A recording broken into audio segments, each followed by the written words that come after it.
Thank you. We'll move on to the next question on the order paper then, which is in the name of Joanne McCartney on the police and crime plan. Yes, Joanne, thank you. I am confident that the police can meet the ambitious targets that they've been set. This is a 20% reduction in crime, 20% increase in confidence, whilst coping with a 20% reduction in costs. And this is something that Bernard Hogan-Howe has explicitly set out to achieve. They've told me that they are confident. We've gone eyeball to eyeball. They believe they can do it. I have no reason to doubt Bernard, particularly when you consider that in Liverpool, I think he reduced crime by 40% from memory. So we're very hopeful. Thank you. And Mr Mayor, at the Police and Crime Committee, we have you in a couple of weeks, so I'll be asking some further questions about that. But we are in the budget period at the moment, and I've asked you this twice now, and I'm afraid I'm going to have to ask you a third time. Go on. You generally do. But one of the... Well, we need clarity, because one of the issues is that you're planning to close 65 front counters across London. And the third time I'm going to ask you, and I'm going to say the third time orally, but also many of us have asked questions in writing and have got no answers. But can you tell me, do you now know what are the specific savings, property savings, in relation to closing those 65 front counters? And Mr Mayor, in answering that, can I ask you to remain focused and not give me something about the entire police estate, specifically those 65 front counters? No, I can't. We haven't broken that detail down. Okay. And what I can tell you is what I told you last time, if you really want me to repeat it, and that is that the overall saving from the reforms to the estate is in the region of 55 million. And I think most people, there is a consultation process going on now. And it is very interesting how that is going, because I think a lot of people are listening to the arguments. They're understanding that Londoners do deserve a better service than that which is currently being provided by the police stations that we've got, and we can do better, and we will do better. I think, well, certainly my issue, and many around this table, and the public, is that unless they know what the savings specifically are, to try and come up with alternatives is actually very difficult. So, for example, could you tell me what's happening with safer... I'm afraid I don't follow your argument. What is happening with safer neighbourhood bases across London? Are they all going to be closed as well or not? Well, safer neighbourhood teams, as you actually got a question about safer neighbourhood. No, this is the safer neighbourhood bases. This is on bases. Safer neighbourhood bases where those teams are located. Well, are they closing or not?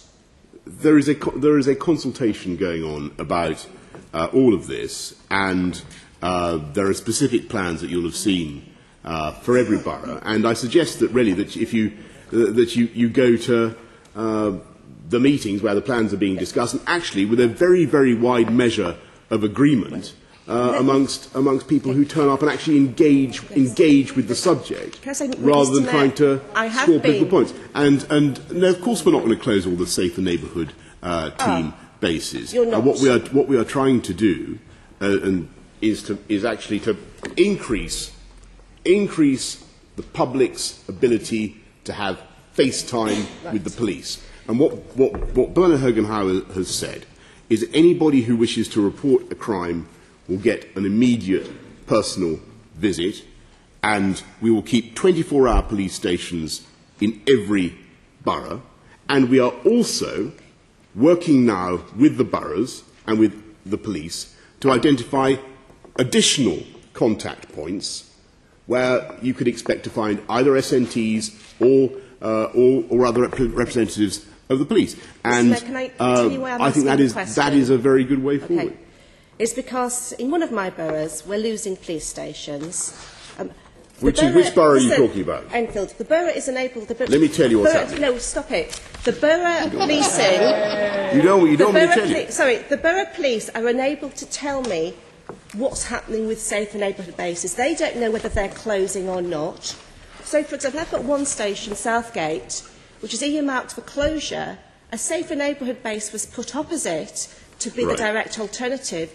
But now the borough police can't tell me whether that's staying or not because they don't know. Right. Well, that's the problem we have locally. Let me give you what people want to see. I don't want you to repeat yourself, Mr. I'm not going to repeat myself. I'm going to tell you something that may be to your advantage. I doubt it. I'm going to tell you that in Enfield, the borough you represent, you can take back the good news that the number of people in safer neighbourhood teams in that borough has gone up to 140. This is on the buildings. It's going to go up to on the basis. 144 from 144 from 61 in 2011. This is not relevant. That is an extra 83 people. This is not relevant to the question. Can you stick to the question, which was about the bases, not about the people? Sorry, I'm asking, these are the issues. I think most people accept that the way you reduce crime in London is not by fetishising bases or but the question was about the bases. Or bricks and mortar. Well, the answer to the question about the bases, as Joanne McCartney knows full well, is that there is a consultation going on now about exactly. Can't tell me what's happening to them because they don't know. That's the point. Can I ask you finally? What they do know is that they're going to get an increase in the number of safer neighbourhood teams. Mr. Mayor, can I ask you on the contact points, as meant to be the alternatives to front counters that close, will the public be able to report a crime at them? The best way to report a crime is to... Will they or won't they? Will they be able to report a crime at your police contact points? There's no reason why they shouldn't be able to report a crime at a police contact point. The Deputy Mayor told the Enfield consultation that they were not for reporting crime. But that is not the primary purpose. The way to report a crime is to, and this is what is done in the overwhelming majority of cases, is to ring the police. That is what they expect, and the pledge that Bernard Hogan-Howe has made now is that you will get an immediate personal visit for the reporting of a crime.